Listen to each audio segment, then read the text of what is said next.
Hello, and this is this week's Jackass Podcast. This is episode number 3. I am the Jackass. I am Evan Lindsay. This is my first one that I'm going to be doing with video feed. Let's see how this works out. So this week we're going to talk about the riots. We're going to talk about celebrating the Army and Trump's birthday on Saturday. We're also going to talk about the NBA Finals. I haven't watched much of any of the Stanley Cup or really kept up with it, so we're not really going to talk about that.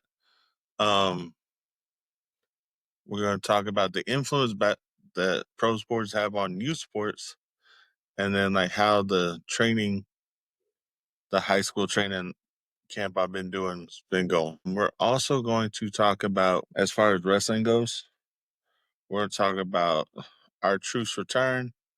We're going to talk about the women's division. We're talking about Chad Gable. And entertainment, we'll talk about some stuff I think that's coming out that I'm going to like. This is a new setup this week. I hope that it sounds good for y'all. Just let me know in the comments. I've had a few people comment to me about how they think it's going. So this should be fun this week. So this week, we're going to talk about a couple things government related. One being the riots in Los Angeles. Now, I'm going to say this, and I don't know how else to say this, but more as a matter of factly, like riots in LA should not be news to anyone at almost any time. There is such a tension in LA about how the police have acted, about how they riot for almost any negative reason, and they riot for almost any positive reason. If anybody's shocked that this is how this was handled, I do not know why. Since I was about 10 years old when the Rodney King incident happened, they rioted Rodney King. Then I think when they won championships for the LA Lakers, they rioted almost every time. They rioted during Black Lives Matter. They rioted. I think they probably rioted when USC won their football championship. Like LA just riots for whatever reason, and we're shocked. But what I'm really shocked at is that their governor doesn't take this more seriously in how he handles disorderly conduct like this. Now, when we're talking riots, we're saying violence and looting are happening constantly. If you're attacking police, you're attacking federal agents, that is not a peaceful protest. And when I say peaceful protest, that's what the First Amendment covers. Is you have the right to have a peaceful protest, not go riot, cause damage to people's property, injure officers, or anything like that. And before all the left-wing people say, well, what about January 6th? For the most part, it was breaking and entering in a peaceful, it was more peaceful than the riots. I don't know what all happened January 6th. I've slightly kept up with it, and it's 4 or 5 years ago now. So I'm not going to sit here and go, I remember everything about it. I just remember being annoyed that everybody wants to put the blame on Trump. But see, nobody wants to put the blame on the Democrats. Everybody just wants to argue, well, Trump sent the National Guard over there. Yes, he's protecting the people of this country. It doesn't matter if you like him or not. Like, seriously. His job is not to protect everyone that likes him. He understands about half the country didn't vote for him. He's a businessman. Not everybody's going to like Donald Trump. So this is just ridiculous in saying all this that everybody's mad. And now Democrats are saying, well, the federal government should pay for the destruction that the rioters caused. No, y'all should have handled that in-house instead of having the National Guard and the Marines have to come out because y'all aren't supporting your police department and that you have not been enforcing laws in California like you should have been. This has been going on the past 5 years or so especially ever since like the riots of Black Lives Matter.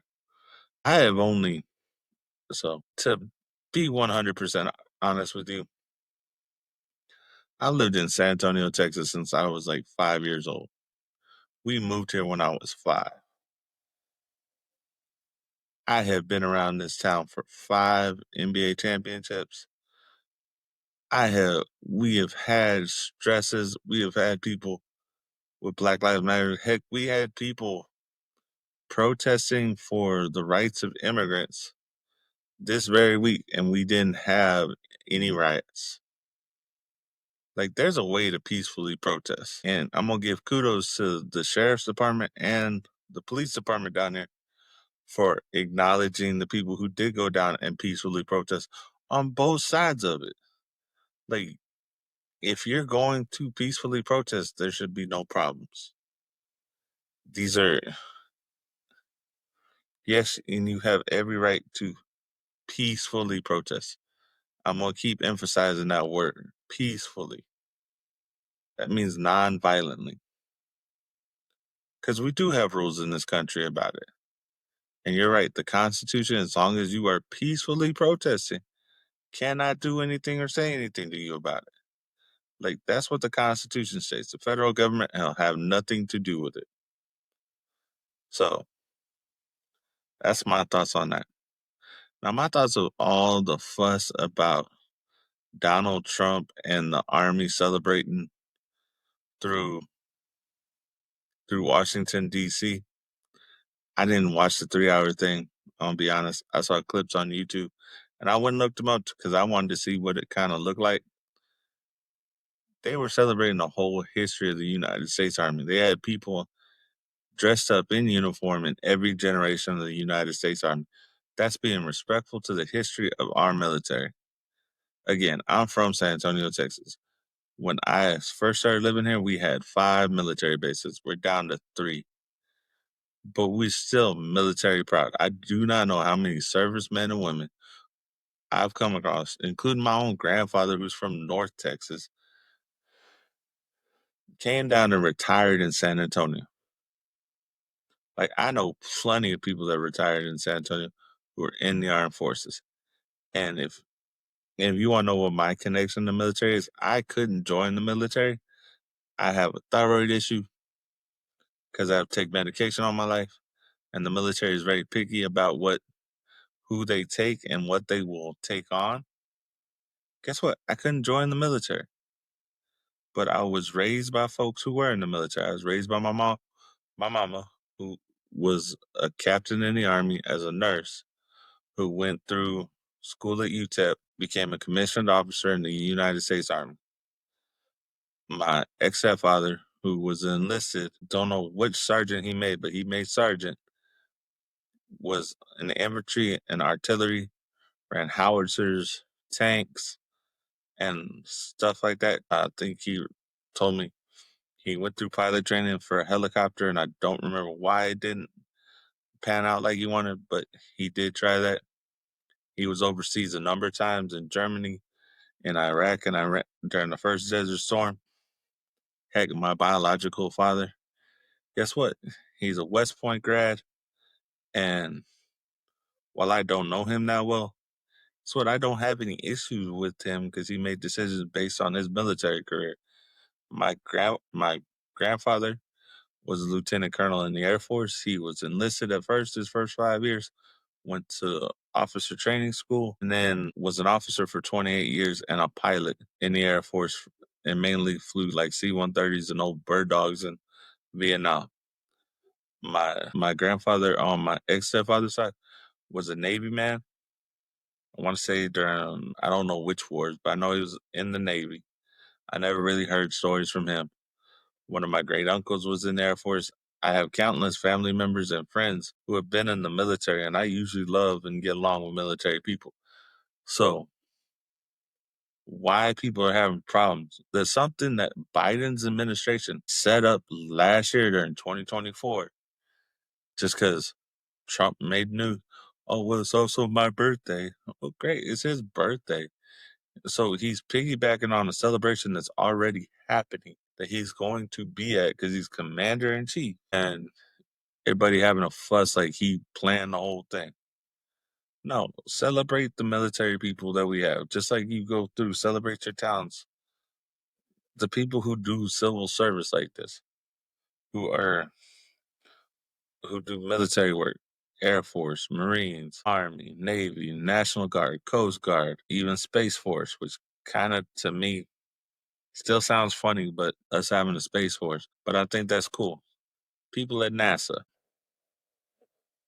and officers, fire department people. We have so many people who are there to protect us, and that's their job. And we give them grief because they're following what their job is. So I think that what Trump did was fine. I think that the way people have acted about this has been just off kilter and off base. And as far as haven't really heard anything about new laws that I don't like. Here, I'm gonna get off on soapbox on one of my other government issues, but this is a local um Texas thing, and I don't know how other states do it, but I'm having, and this is just kind of a personal soapbox. So I'm gonna give you guys a little background information on this. I'm a middle school coach. We're supposed to be able to go get our CDL. As a youth, or when I was younger, up until for a long stretch of time, I did not have a valid driver's license. So I got caught a couple times without my driver's license and got driving with an invalid license as a ticket.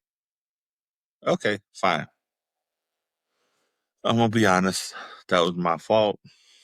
And I'm not fussing about the tickets or even all the punishments I've had to have. I'm gonna fuss about one part of it. So this past week I was trying to set up so I could get my CDL so I could drive a school bus so I could drive to games and stuff, and it helps with like coaches getting jobs because you're supposed to be CDL certified by the state of Texas. So come to find out, Monday send it to my people at District and Transportation. They email back saying, "Hey, we're gonna send your information to risk management." Later on that afternoon, they said, "Hey, risk management says you can't do it until 2029." Huh? What? So there's a point system for school bus drivers that I kind of read about, and I guess I didn't really read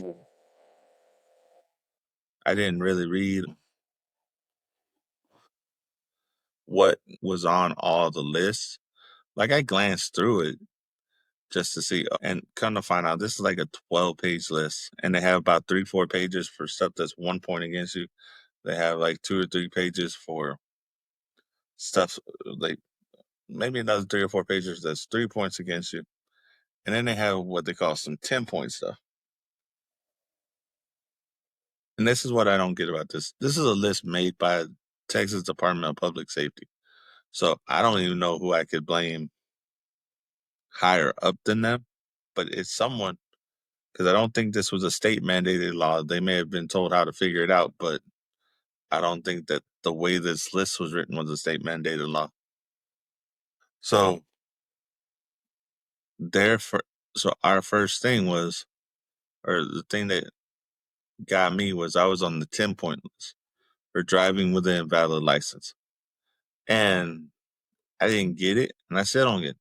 Because the other things on this list are things like driving while intoxicated, vehicular manslaughter, stuff that's actually felonies or can be felonies. And then there's driving with an invalid license. That at worst is a class A misdemeanor in the state of Texas. And I get, yes, you should have a valid driver's license, but I don't think the weight in this case equals what the crime is. And I know there are some laws where the weight never really equals the crime and it weighs too much. And I'll agree to that. But this is one of those things that I just don't get. And yes, it's because it's biting me in the butt is why I don't get it. But someone needs to really kind of explain to me how you say DWI and vehicular manslaughter and stuff where people get injured weighs the same as driving with an invalid license. Standalone. Like they're not apples to apples. It's not oranges to oranges. If you told me, hey, it's like a 3, 4 point thing, man, I'd get in a heartbeat. The other thing that has struck me about this is so I paid off the tickets or paid off the warrants when I got them as warrants. And guess what? The last time I paid it off, I had just gotten my license back, validated, retaken all my tests. And when I was waiting for the actual driver's license, that's when the state sent me, about a month after I paid the warrant, they sent me my bill saying, hey, here's your bill for this. And or it wasn't a bill. They sent me the fact that I got suspended again starting in May, and they sent this in June. So I had 2 more years suspension for it, and I think it's subsequent every time that you get driving with an invalid license. Okay. I tried to appeal it, didn't happen. But so my journey this is my 4th year as a coach, and it's gonna be 4 more years before I can drive a bus. So I'm gonna have to look at what I want to do and how I want to do it over the next 4 years. Again, this was just my soapbox. If y'all don't care, I understand. It's just been a headache for me this week. All right. So, as far as education, right now it's kind of summer school time. There are some places, or actually, you know what? We're going to talk about school. There have been some stories recently about Texas, and I know other places that don't, about the certification of teachers. Um, most, probably about 95, 98% of Texas public teachers are certified to teach. Are there some exceptions to the rule because we're trying to fill spots? Yes. But most of these people are people who want to be teachers and are probably on what they call alternative certification program. But I couldn't say that for some reason today. And most of those teachers, like I worked with one, they don't get to do it until like they don't get paid fully. They're on a shorter lease than a regular teacher. And they should be because they still have to get certified. Now, if you don't know what I mean by get certified, so in the state of Texas, and I'm just going to talk in the state of Texas, this may be like it is in most states, but in the state of Texas, you have to take a certification test to teach whatever classes you're going to teach. Every teacher in the state has to take one called a pedagogy test. That's basically about all the theories of teaching and how they apply in the classroom in a perfect world situation. Then you go in to different certifications. I got 5. All right. I have 5 different certifications that I can go teach. I'm pretty much like a jack of all trades. And like with most things when it comes to testing, it has changed. The way the certifications are kept has changed. I know some of the people I've taught with recently had lifelong teacher certifications. They didn't have to repay for theirs every 5, 6 years. I didn't get that lucky. I have to repay for mine like every 5 years or get recertified. And just so everybody knows, the way that you actually do that is through all your teacher choice hours, all your CPE hours, which are basically like professional development hours while you're on the clock at a school. And just re-putting in the certification. It cost me like $20 this year to get recertified for my 5 certifications. And my 5 certifications are this. I'm a special ed certified teacher. That means that I know the rules to write the IEPs, protect this kid from being made fun of if I can, and just all the stuff that goes with special education, what different diagnoses are. And if you don't know, you can go find it out. It's not that hard. In bigger districts, you have people on campus that can tell you where to go. I'm also PE certified because that was what my degree was in. I have a bachelor's of science in kinesiology, which is basically a fancy way because Texas didn't want to put that we were going to be PE certified or PE teachers on a degree. So we have a bachelor's of science in kinesiology to sound more professional. That was an 80s thing, and I don't think they've ever taken it back because I know some of you are going to be like, what's kinesiology? Basically, it's the study of active movement. I'm also certified generalist 4 through 8. That means I can teach any of the 4 core subjects in grades 4 through 8. I'm speech certified. So I can teach a speech class, I want to say 7 through 12. And I'm health certified kinder through 12. So I can go teach a health class at any grade level that I see fit. It's just been one of those things of like, I chose to be a teacher. I went the traditional route. I went through 5 years of education, went and did the student teaching the whole semester. And I thank God that I did that. The only problem for me is I haven't been where I actually wanted to be yet because I want to be in the gym like all the time. But I just haven't gotten there yet. Hopefully, eventually I do. But since I'm special ed certified, I'm usually in a special ed classroom. This year, I'm gonna be back in a behavior classroom or BMC, behavior mastery classroom or something like that. I think is what it stands for. Um, with base access, which is basically a place where kids can come and regulate themselves um, back to a state where they could be in class. And that's my job right now. And I actually enjoy it. Some of those kids can be knuckleheaders, but I enjoy the knuckleheads at the school. Do I think that the state needs to tighten the reins on what's going on? No, I think that you guys need to loosen, like help public education and educators get more people in the job, right? But because you keep adding stuff to the job and people see it, and then they go like, well, I don't want to do that anymore. Man, you're making it hard for people want to teach. And it's not just local government. It's not just districts. It's legal actions taken against the schools that result in some of this happening. It's some of the federal laws that have come along in the past 25 years. I'm going to repeat it again. No child left behind is the worst thing that's ever happened to public education. Because you made it harder for the teachers to represent what the kids actually know in a public educated field. Here's my biggest problem. We have started treating education like it should be a business. And if you want to look at it like that, you have to look at it like a long-term, slow, profitable investment. My job as an educator is to continue what you as a parent do at home in some ways. My job is to educate them on core stuff.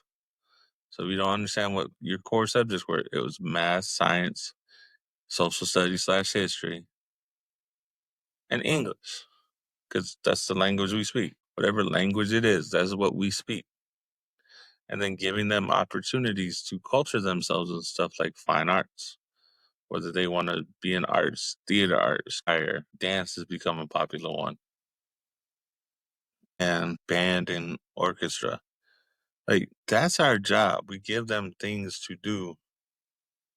And then athletics, having athletics at school is a great thing. But my job as a teacher is to teach your kids 2 things: the basics of what they need to know and understand. This is my personal view. I've never really heard it like this, and I'm gonna say it like this though. The reasons that we teach math, there are underlying reasons we teach each subject. We do English with reading and writing so your kid can read better, understand what they're going to be reading, and write better and speak better. Those 3 come up. If y'all don't know the TEKS, the Texas Essential Knowledge and Skills, which is what governs what we actually teach. And if y'all ever want to go check out what that actually is, there's a place called Lead Forward, and it gives you a very detailed list. You can go look at it, and they will tell you like how this goes and what they're supposed to know in this grade level and everything that they're supposed to go look and learn in that grade level. And I'm going to tell you that the class that your kids spend the most time in reading and writing has the least amount of cheats because they're all recursive and we just add something onto it a little bit every year. So that's to teach your kids to read and write. Encourage your kids to read. Because if your kids read better, they're going to speak better and they're going to write better. If they write better, they're going to speak better, they're going to read better. Like, that is a triangle of stuff. So, of course, your kid, when he speaks right now, sounds like a text message instead of like a whole full sentence. Because that's what he knows, or he or she knows. And that's how they grew up, and that's how you let them talk at home, or that's how they talk around their friends. So, of course, that's going to be the thing. Math is to teach you logical progressions and following simple rules for an understood outcome. And if anybody wants to ask me, and I'm going to say this right here, right now, so why do we got to learn algebra? The basic and most simple answer is to figure out your damn paycheck and your taxes. There's a math problem. And it's dependent and independent. And guess what? It fits with an hourly paycheck or a daily paycheck or a salary paycheck, just depending on how you're paid. That's why. Science is supposed to teach you to ask questions and how to find out the answers. That's what basically the scientific method is. I'm going to ask a question and I'm going to figure out what the answer is. That is what I'm supposed to do. Social studies and history teach you what we've done in the past so we don't do it again in the future, and to have empathy. Because if you can't put yourself in someone else's shoes, there is a problem there. Those are the reasons we teach these core subjects. And then everything else off of it is kind of not in a bad way, just in that it doesn't have it has a needed weight, but those are more interests than what's necessary to run or to be a citizen in this country.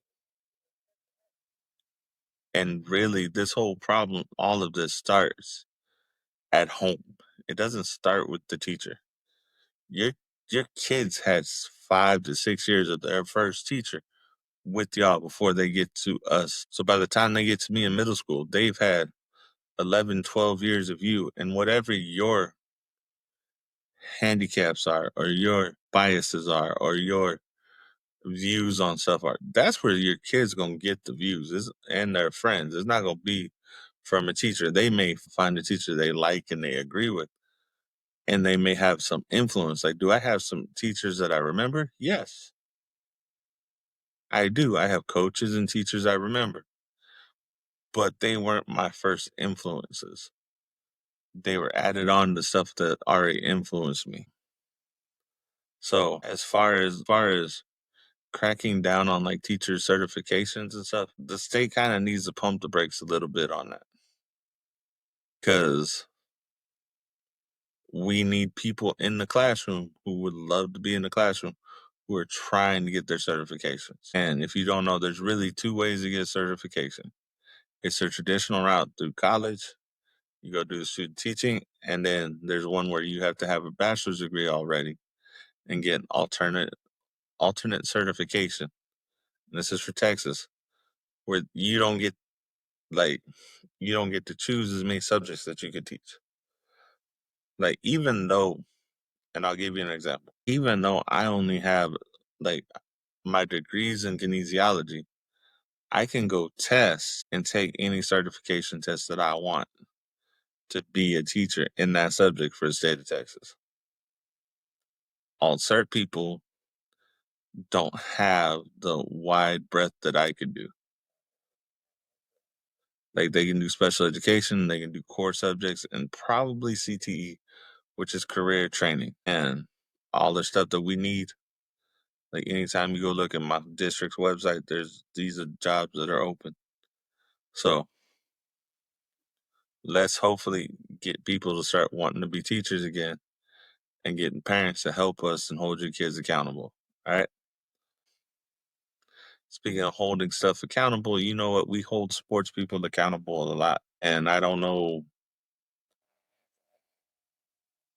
and I don't know why we hold sports people more accountable than we do our own kids sometimes, but we do. So the this week for sports, we're going to talk really about the NBA Finals. It's been a good finals, y'all. Tied up 2-2 right now. Today's Father's Day. I think they got another game today. I hope so. I want to watch it tonight. Seeing Halliburton and SGA go at it, that's been fun to watch. I think that last game changed on a block from SGA on Halliburton. Like that was the start of Indiana falling down. And here's the thing, I'm a Spurs fan. I don't really want to see Oklahoma City win it. I would love to see the Pacers win it. Guys, honest truth, I was always a Reggie Miller fan. I loved watching Reggie Miller play. Indiana's had some consistently good teams for a very long time, and I've liked it. So that's my thought on the NBA Finals. I'm hoping it goes to Game 7. These teams have played like it should go to Game 7. I just like Indiana, and I like Rick Carlisle as a coach. Rick Carlisle has been around the league for a long time.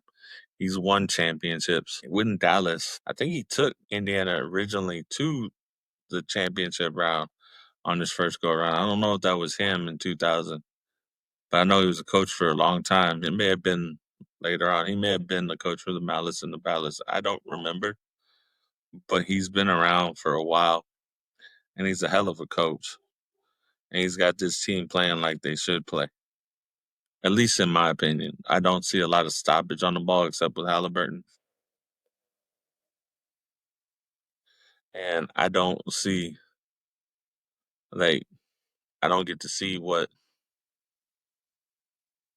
like they don't play as pretty basketball as I like to watch. And to me, pretty ball is the ball moving without being dribbled so much. Yes, I can be impressed by guys who can handle the ball, but as someone who like some of my favorite plays will always come off with like a nice dish, a nice dime with that ball moving. Some of my favorite plays in Spurs, like watching the Spurs play, is when that ball moved and didn't really touch the floor. I'm a little bit more old school about how I like basketball, but it's fun to watch. So, but I'm also going to say this. I think the way that the NBA is played now has been detrimental to youth basketball because now all the kids want to do is shoot the three. Just kind of like the long ball in baseball has been detrimental to baseball in a lot of ways because there's little things that certain players don't show so kids can see them. Because yes, I hear about kids talking about Steph Curry and how he's like one of the greatest players ever. And I'm gonna give Steph Curry a lot of credit. He is a really, really good player, and he actually shows a lot of great in the fact that the way that he does play the game because he moves a lot without the ball. He runs through screen, he gets screens, runs through them. Um, love. I actually do like watching him play. He passes the ball well. It's just that everybody thinks that the only shot that you can make now is a three because of him. And I don't think that was, I think that was a shot that he worked on. And kids don't realize how much work it takes, how much time, how many shots you got to put up to be that good at it. Like the time and effort and making sure that you're actually doing the mechanics right. A lot of these kids just see, oh, well, they're just jacking up threes.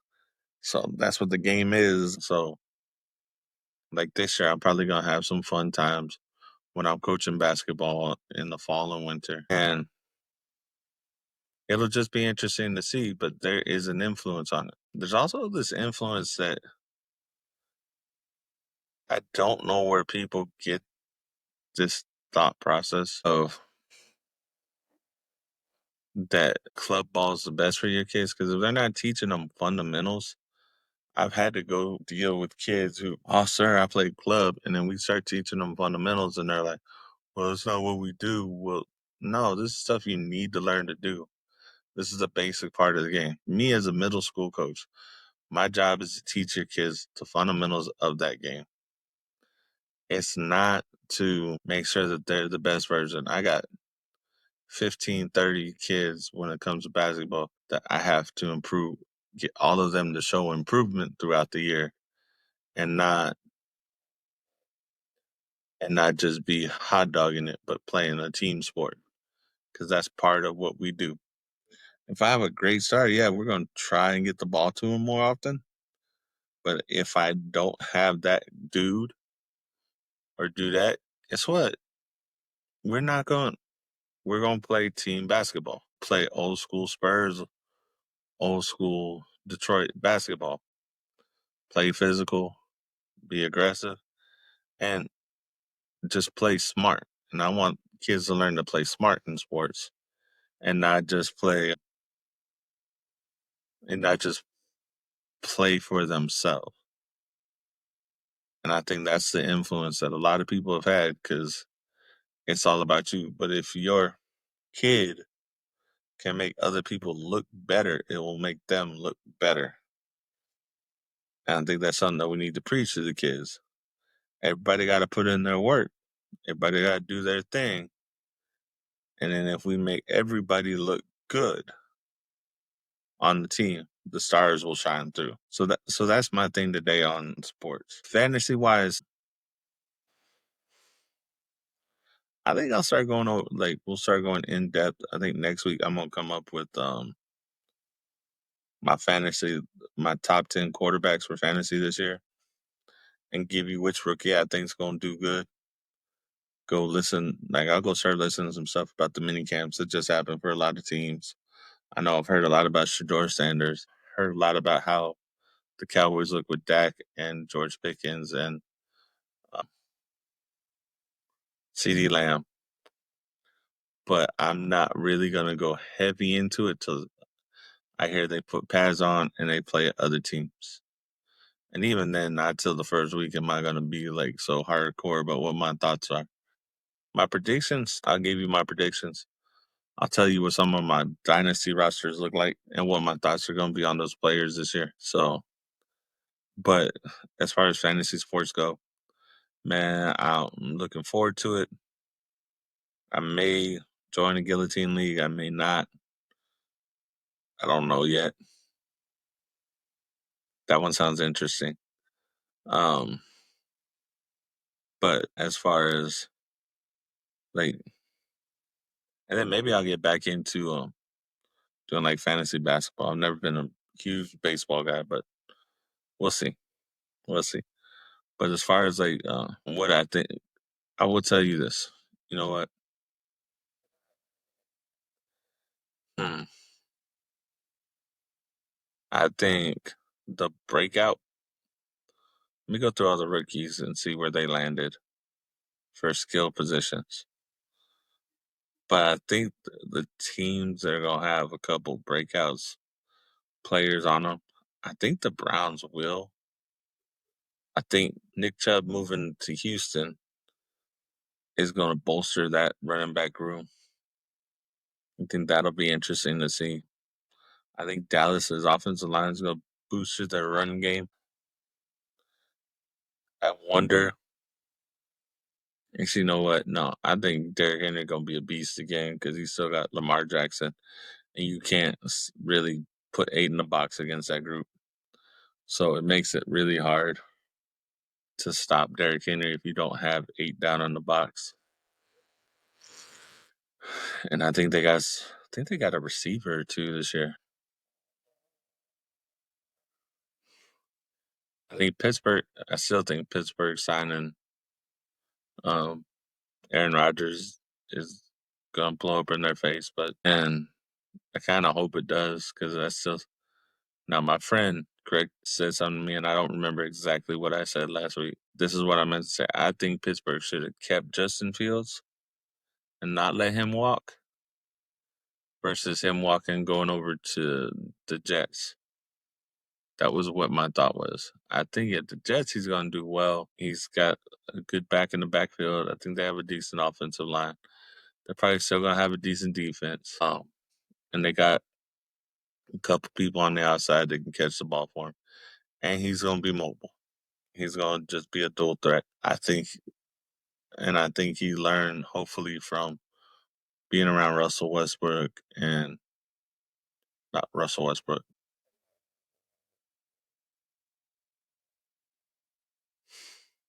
Lord, not Russell Westbrook. I'm sorry. Out of brain fart. Um, can't remember his name now. Quarterback Pittsburgh had that Seattle had for a little while. You know what?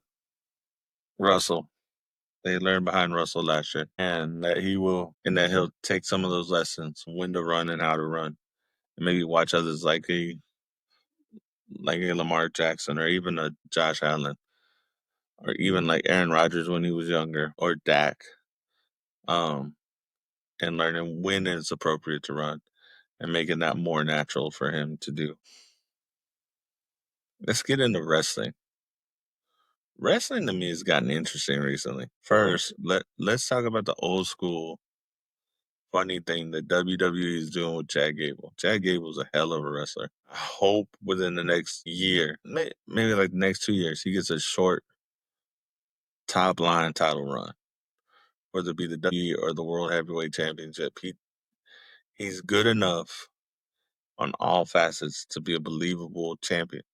Even if it's like an old Mankind run, where it's like short term, he's a transition champion to get between two people. He deserves at least a run where he's got a top WWE belt for a little bit, especially since he's doing this old school kind of throwback to Owen Hart and Hulk Hogan. And I don't know who else, but those are the ones that come to mind. Owen Hart in the blue blazer and Hogan with the Patriot and his Hulk Hogan persona of people trying to, or him acting like he's not the other person when you can tell that he is the other person. It's a nod back to some old school wrestling. It's fun to watch. Um, I do love watching Chad Gable wrestle. He's kind of he's a more athletic version and smaller version of like Kurt Angle. And it's just fun to watch. And it's fun to watch him grow because I kind of remember watching him in NXT with Jason Jordan and their little tag team when he had his long hair. And he grew after Jason Jordan left him. I think it was not what everybody expected. And then him and Otis and Alpha Academy. It was Alpha Academy. That's who it was. Um, he was always been fun to watch. His storyline with facing Gunther for the Intercontinental Championship was a good one. I just think they need to give him like a big push and get him in those top tier storylines. He keeps hanging around the mid card, lower card, and he needs to be up there. He's showing his athletic ability as Grande Americano, the luchador, and that's been fun to watch. That whole luchador story with him has kind of been interesting, and I think it was a good way that the WWE kind of, I don't know if it was purposely the whole time, but use it to introduce like the AAA stuff and bringing that stuff in, and that was fun to watch. So the other one I want to talk about is Ron Killings or the Truth, R-Truth, his storyline so far. Man, I love that switch. I think they said Rikishi the other day went off about him being a comedic for too long, a comedy act. Dude, he killed it as a comedy act. I don't think you can discredit that comedy act. R-Truth has had a Hall of Fame career already. R-Truth has had a great Hall of Fame career already. And then you go back to him being a heel persona. And I don't even know if it's heelish. I think he's baby facing this crazy with some heelish tendencies. But it's so fun to watch. Him attacking John Cena twice last week on SmackDown. And they're going to have another match. Him cutting off his hair. Just being Ron Killings, which, if some of y'all don't know, this is more the character he had in TNA than him having it what he's had in WWE. Because he was a little side act when he first came into WWE as a kid. I think he was K-Quick with the Road Dogg Jesse James, and they had a tag team run. Then I don't know if he got released or just the contract fell through, and then he went over to TNA. Him and Jesse James and Conan, and they had their three, they had their little crew, 2 Live, I don't know what, 3 Live crew. And then the James gang. And then when he came back and was R-Truth, kind of babyface, but he wasn't a comedy act. And then he was in that tag team, the Awesome Truth with the Miz. Because remember, the original run of that was him healing, or them being heels, and having a main event match versus John Cena and The Rock at Survivor Series. And they weren't the good guys in that match. It was fun to watch. I think the past couple of years, yeah, he's been a comedy act, but man, it's always been funny. There've been cringeworthy moments, but man, it's been funny. The stuff with the Judgment Day was great. The stuff with him acting like he didn't know who people were and just being crazy, calling Tommaso Ciampa Triple H and Triple H Tommaso Ciampa was just funny. It was funny stuff. But seeing this run, man, I don't know how this is gonna end. I think, you know what, it could be creepily cool if R-Truth's the one with the championship at the end of John Cena's run. And what I do love about the last John Cena run, I didn't write this down, is them going through um the old rivalries. Man, the one versus Randy Orton, that was a good storyline. The stuff with CM Punk right now, and CM Punk is just cooking on the mic. He is awesome on the mic. The line about you being a goat and spit roasting you, that was just great the other night. And him saying that he sounds like what CM Punk sounded like, and he's already done this bit before and beat John Cena doing it. I just love it. I think they need to have a run with The Miz, which would be nice. And if Edge was able to come back and do like a match versus Cena, I think you need to go back to that one, because in this order, I think is John Cena's biggest opponents. It's Edge, Randy Orton, CM Punk, The Miz, and Batista were his best rivalries. Even his John Layfield JBL rivalry was cool to watch. I do remember that. People, like, if you're gonna have like a really last John Cena run, we're gonna give everybody the opposite reaction. It's been a fun run to watch, and it's just been entertaining.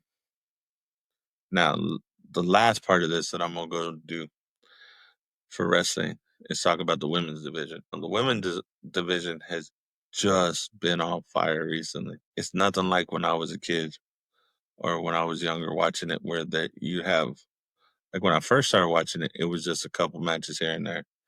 When I watched it as like a teenager, it was more based on the looks.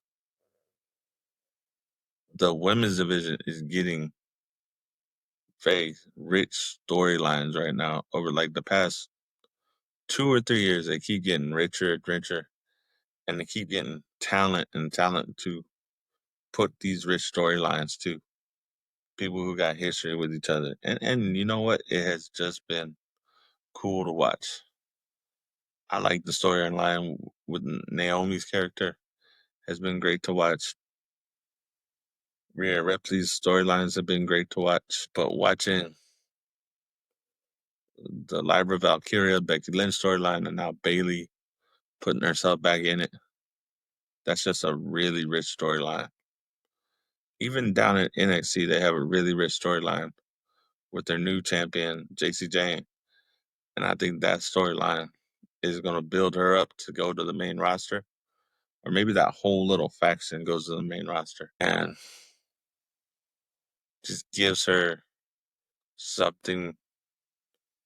Just gives them something to build off of. I think that they have made this division mean something. And how the little storyline right now going on, along with Alexa Bliss and Charlotte Flair. Just the little things, like the way they ended that match last Friday, was just so perfect. And the way that Alexa Bliss kind of slightly brags and is trying to humble Charlotte Flair, that has just been so fun to watch. So that's my thought on the women's division. I love it. I know, like in a month or two, they're gonna have Evolution, another all-female pay-per-view. That'll probably be fun to watch. As long as they build the storylines up right, it should be great to watch. Um, Now we'll end this on entertainment, like we always do. Here's my thought on entertainment right now. I'm looking forward to a couple things coming out. I'm looking forward to Wednesday coming out, the second season. I really like that show. It's just like a little fun, goofy show. What was the other one that caught my eye? Lord, there was some stuff on Netflix that caught my eye. Watching trailers the other day that I look forward to. I look forward to watching that new Fantastic Four movie, just because I hope that they get it right for once. That has been a property they haven't figured out on in live action yet. I don't think, because I don't know if they've not connected like the family thing. The last one, you just change how the people are related. It changes the family dynamic. You need to keep that family dynamic there. You need, because that was one of the big things about the Fantastic. They were the first family of Marvel. They were. It's kind of like the Bat family. They haven't. The Batmans have not, at least not since the 90s version of Batman, introduced to Robin yet. Not the Chris Nolan series, not the new DCU stuff. They haven't actually introduced to Robin yet, and that's a big part of the Batman lore. But I don't think they know if they're going to do it right or wrong. I'm looking forward to seeing a. There are a few movies I was looking forward to seeing. I'm just drawing a blank today. But like some new TV shows coming out. Tony and Ziva TV show coming out. I'm looking forward to see. I like NCIS, and just that pairing was always funny to me. On that on again, off again. It's a lot more realistic than I think people want to admit in a workplace like romance where you both don't have it going. Not that I've had that experience, but I know friends who had a lot of on and off again relationships. So I think just the way those two act is such a good classic storyline. I haven't watched NCIS Origins yet. I need to. I've been meaning to because Jethro Gibbs is one of my favorite characters. Somewhere around here, I have his 50 rules. I may make that a poster this year just for kids to read. Now that I think about it. Uh, so I think some of the stuff coming out, there's a lot of stuff that I was like, ooh, cool. There's a lot of stuff for. Like, there's a Predator, not Predator. Yeah, it was Predator. Front on Hulu. That thing just came out. It's like a cart. It's an animated version of it. It looks cool. I like the fact that they have it like through 3 different time periods. It looks just really interesting to see. And I'm not a big fan of the Predator series. Not that it was just never my movie.